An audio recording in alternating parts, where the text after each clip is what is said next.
इस्लाम का वो सही अर्थ दिखाना चाहते हैं जिससे हमारे देश के मुसलमानों को और आप सबको हमेशा दूर रखा गया है। दुनिया का कोई भी धर्म हिंसा को बढ़ावा नहीं देता, इस्लाम भी नहीं देता। इसलिए किसी भी मजहब के बारे में किसी नतीजे पर पहुंचने से पहले हमें उसके सिद्धांतों के बारे में जरूर पता होना चाहिए।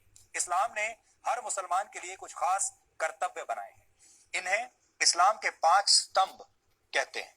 इस्लाम का पहला स्तंभ है शहादा, जिसका शाब्दिक अर्थ है घोषणा करना या गवाही देना। हर मुसलमान का कर्तव्य है कि वो इस बात की घोषणा करे कि अल्लाह के सिवा कोई और परमेश्वर नहीं है, यानी वो सिर्फ और सिर्फ अल्लाह में ही अपना भरोसा रखेगा।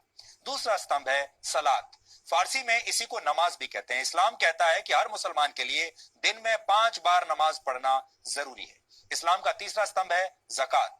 आप इसे साल में एक बार किया जाने वाला दान भी कह सकते हैं। हर मुसलमान के लिए जरूरी है कि वो अपनी आय का, अपनी आमदनी का एक हिस्सा जरूरतमंदों को दान जरूर दे, चैरिटी करे अंग्रेजी में अगर आप कहें तो। इस्लाम का चौथा स्तंभ है सौम। इसे रोजा रखना भी कहते हैं। इस्लाम में कहा गया है कि रमजान के महीने में हर मुसलमान के लिए रोजा यानी व्रत रखना जरूरी है। हिंदू उसे व्रत कहते हैं और इस्लाम में उसे रोजा कहा जाता है। और आप लोगों को पता भी होगा इस समय रमजान का ही पवित्र महीना चल रहा है। इसी तरह हज को इस्लाम का 5वां स्तंभ माना जाता है। हर मुसलमान का यह कर्तव्य है कि अगर वो मक्का जाने का खर्च उठा सकता है तो जीवन में कम से कम एक बार उसे हज जरूर जाना चाहिए। ये तो ही इस्लाम के 5 स्तंभों की बात।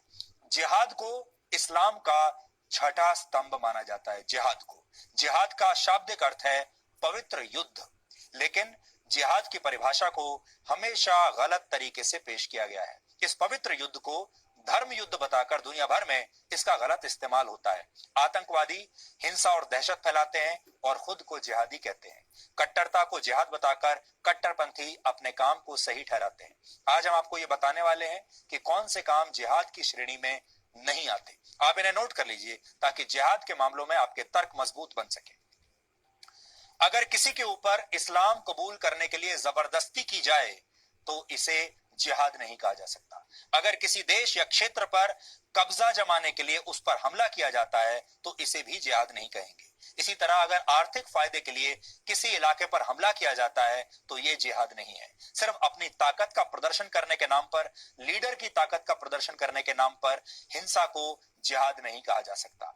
अगर निर्दोष लोगों, बच्चों, महिलाओं की हत्या की जाती है या उनका बलात्कार किया जाता है, इसे भी जिहाद बिल्कुल नहीं कह सकते। और अगर किसी पर हमला करके उसकी संपत्ति का नुकसान किया जाता है, इसे भी जिहाद नहीं कहेंगे। इसी तरह अगर किसी को हराने के लिए जैविक युद्ध का सहारा लिया जाता है तो इसे भी जिहाद नहीं कहा जाना चाहिए। जिहाद ही नहीं, इस्लाम में तो साधारण युद्ध के लिए भी कई सख्त नियम है और इन नियमों का पालन न करना गुनाह माना गया है। पहला नियम यह है कि आप युद्ध की पहल खुद नहीं कर सकते। यह युद्ध किसी बादशाह या सुल्तान के निर्देश पर नहीं बल्कि सिर्फ किसी धार्मिक नेता के कहने पर ही शुरू किया जा सकता है। ये नियम ये भी कहते हैं कि युद्ध में दुश्मन को भी पूरा सम्मान देना चाहिए और दुश्मन सैनिकों के साथ न्याय करना चाहिए। दुश्मन सेना के घायल सैनिकों का इलाज उन्हें अपना सैनिक मानकर करना चाहिए। युद्ध जितनी जल्दी हो सके उसे समाप्त करना चाहिए। अगर दुश्मन शांति की पहल करे तो फौरन युद्ध विराम की घोषणा कर देनी चाहिए। युद्ध के दौरान कुओं या पानी के स्रोतों में जहर डालना बिल्कुल प्रतिबंधित है। आधुनिक युद्ध की भाषा में कहें तो रासायनिक या जैविक हथियारों से हमला करना गुनाह माना गया।